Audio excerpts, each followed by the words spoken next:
Assalamualaikum. Halo anak-anak Bu Guru semuanya. Bagaimana ya kabarnya hari ini? Semoga selalu sehat dan tetap semangat. Jangan lupa dijaga kesehatannya, diatur pola makannya, dan biasakan pola hidup sehat. Oke, ingat ya 3 pesan Bu Guru itu ya.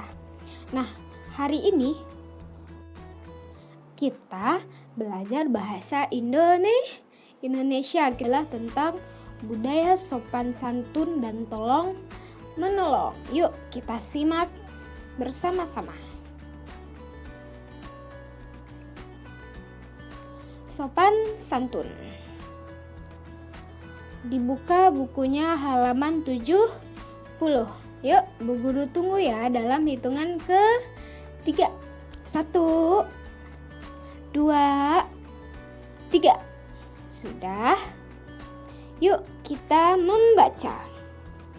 Nina berangkat ke sekolah diantar oleh ibu. Sesampainya di sekolah, bel sudah berbunyi. Nina bergegas berpamitan kepada ibu.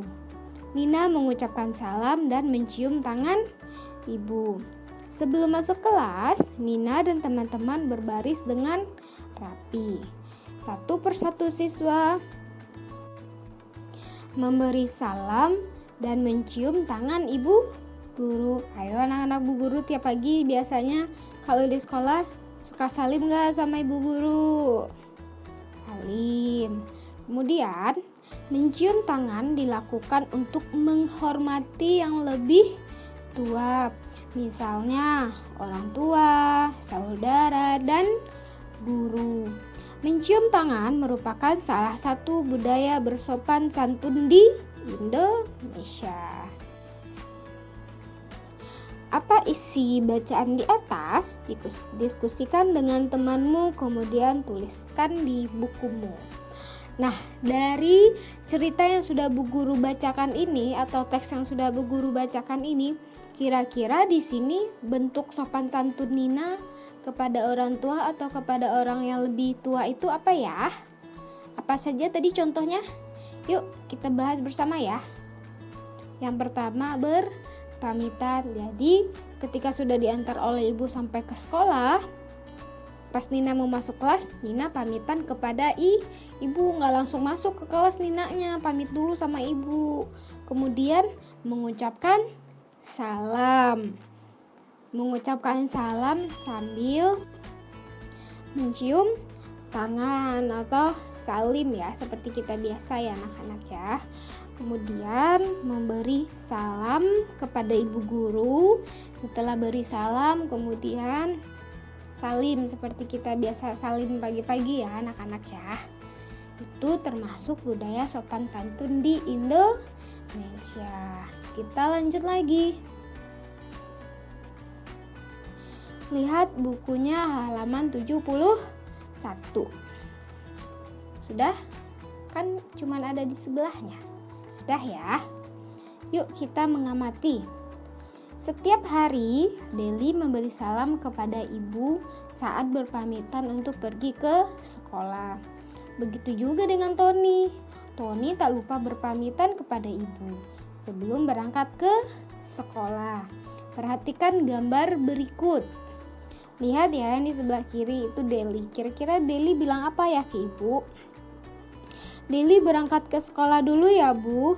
Assalamualaikum, gitu kata Deli. Jadi Deli pas berpamitan kepada ibu, Deli salim dan mengucapkan salam. Kemudian ibu jawab, Waalaikumsalam, hati-hati di jalan ya nak. Kemudian lanjut lagi ke gambar Tony. Tony pamit ke ibunya. Ibu, Tony berangkat ke sekolah dulu ya. Kemudian ibu Tony menjawab, iya nak, hati-hati di jalan ya. Semoga Tuhan memberkati. Deli dan Tony beragama berbeda. Jadi agamanya beda-beda ya. Cara mengucapkan salam juga berbeda. Namun mereka tetap saling menyapa. Jadi mereka walaupun beda agama, tapi agama mereka itu juga mengajarkan sesuatu hal yang baik walaupun ucapannya berbeda. Ketika bertemu dengan teman yang berbeda agama, mereka menyapa dengan sapaan umum yang ada di buku, misalnya selamat pagi atau apa kabar, itu adalah sapaan umum. Kalau sapaan agama itu beda-beda ya anak-anak ya. Setiap agama mengajarkan untuk mengucapkan salam. Bagaimana cara mengucapkan salam sesuai agamamu? Nah, kita nih kan orang Islam nih. Sapaan kita kalau pertama kali bertemu sama orang, kita mengucapkan apa? Assalamualaikum. Nah, gitu ya. Nah, jadi di gambar ini kita bisa simpulkan bahwa Deli beragama Islam, kemudian Tony beragama Kristen. Sampai di sini sudah paham, Nak? Insya Allah sudah paham ya. Kita lanjut ke tolong menolong. Lihat bukunya halaman 75. Bu Guru hitung dalam hitungan ketiga. 1, 2, 3. Nah, yuk kita baca ya. Nina dan teman-teman bermain dengan gembira. Ketika bermain, Lani terjatuh karena tersandung. Nih ada gambar Lani lagi terjatuh. Kemudian Lani merasa sakit, lututnya terluka. Tuh lututnya ada berdarah ya anak-anak ya. Nina dan teman-teman lainnya membantu Lani. Tolong menolong merupakan salah satu budaya masyarakat Indonesia. Jadi kalau ada teman terjatuh, kita harus menolong, bukan menertawakan atau malah mengejek ya anak-anak, tidak boleh. Yuk kita lanjut lagi. Halaman 76 ya dibaliknya. Nah, sekarang Deli ingin bercerita. Kira-kira cerita Deli tentang apa ya? Yuk kita baca ya. Manusia saling membutuhkan satu sama lain. Oleh karena itu, kita harus tolong menolong. Menolong hendaknya tidak membeda-bedakan agama. Jadi, kalau kita ingin menolong, ya kita jangan membeda-bedakan agama atau membeda-bedakan teman gitu. Misalnya nih, enggak aku mau bantunya kalau dia cantik aja gitu. Enggak, aku mau bantuinnya, mau nolongnya kalau dia ganteng. Kalau dia nggak ganteng, kalau dia jelek, aku nggak mau ah. Nah, berarti itu kita tidak ikhlas. Nah, itu tidak boleh ya anak-anak.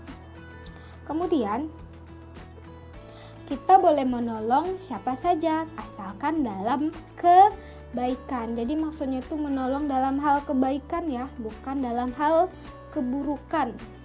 Itu tidak boleh. Contohnya apa Bu Guru? Contohnya menolong teman dalam hal untuk berbohong kepada orang tuanya, bilangnya mau ngaji, temannya dijemput, gak taunya malah main. Nah, itu contoh menolong yang tidak baik. Nah, itu tidak boleh. Apakah kamu mempunyai pengalaman menolong teman yang berbeda agama? Ayo ceritakan pengalamanmu di depan kelas. Nah, ini Deli ya yang bercerita. Yuk kita baca cerita dari Deli. Aku pernah membantu seorang teman. Ia lupa tidak membawa uang saku. Ia juga tidak membawa bekal makanan. Aku membawa bekal makanan. Aku membagi makananku dengannya. Jadi, Deli punya teman. Temannya ini tidak membawa uang jajan ke sekolah dan tidak membawa bekal.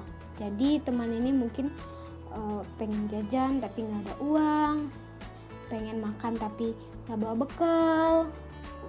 Dan kebetulan Deli bawa bekal dan Deli memberikan bekalnya ke temannya atau membagi bekalnya. Jadi kita tidak boleh pelit ya. Kalau ada teman kita yang kesulitan butuh bantuan kita, jangan ragu untuk menolong dalam hal kebaikan. Gak ada salahnya berbagi makanan sama teman ya. Sekarang kita lanjut ya. Lihat bukunya halaman 78. Bu Guru hitung dalam hitungan ketiga. 1, 2, 3. Sudah? Sudah. Yuk kita baca. Bel pulang sekolah telah berbunyi. Semua siswa bersiap untuk pulang. Hore, pulang. Nina dan Deli menghampiri Lani. Kan tadi Lani lagi olahraga terus jatuh. Nah, jadi Deli sama Nina ini mau bantuin terus. Nah, lutut Lani masih sakit karena terjatuh saat bermain kasti tadi. Ia belum bisa berjalan dengan lancar. Nina dan Deli pun mengantar Lani pulang. Mereka membantu Lani berjalan sampai di rumahnya. Jadi Nina dan Deli ini membantu Lani karena Lani ini belum bisa berjalan dengan lancar, dan mereka menolong Lani, mengantarkan Lani sampai ke rumah Lani. Lani sangat berterima kasih. Lani bersyukur karena mempunyai teman yang suka membantu. Gitu. Jadi kalau kita dibantu sama teman, kita ditolong oleh teman, kita ucapan terima kasih. Bukan malah marah-marah ke teman ya. Jangan teman sudah membantu kita, tetapi kita tidak mengucapkan terima kasih atau kita tidak bersyukur karena kita sudah diberikan pertolongan oleh Allah melalui teman kita. Jangan sampai seperti itu ya anak-anak Bu Guru semuanya ya. Oke Bu Guru, pintar. Nah, ini sekarang latihan harian ya. Halaman 73 nomor 1 dan 2. Oke, nomor 1 dan 2. Halaman 77 nomor 1 dan 2 juga. Nih, ada nomor 1 dan nomor 2 ya. Nomor 1 itu kita disuruh mengurutkan. Jadi di kotak kecil sebelah pojok kanan bawah kita beri huruf, angka maksudnya. Kita beri angka urutannya ya, urutan gambarnya. Dan yang nomor 2 itu kita memberikan cerita atau kita membuat ceritanya. Nah, yang terjatuh itu bernama Roni. Ini ya yang terjatuh ya, Roni. Dan yang membantu bernama Joni. Jangan lupa dibikin ceritanya. Contohnya, ketika sedang bermain di lapangan, Roni tiba-tiba terjatuh ke sandung batu. Kemudian apalagi? Itu ya tugasnya ya. Semangat ya anak-anak Bu Guru. Ini tugasnya disalin di buku tulis. Siap? Siap. Tulis dengan tulisan yang rapi dan bersih. Sekian dari Bu Guru untuk hari ini. Mohon maaf jika ada salah. Assalamualaikum warahmatullahi wabarakatuh.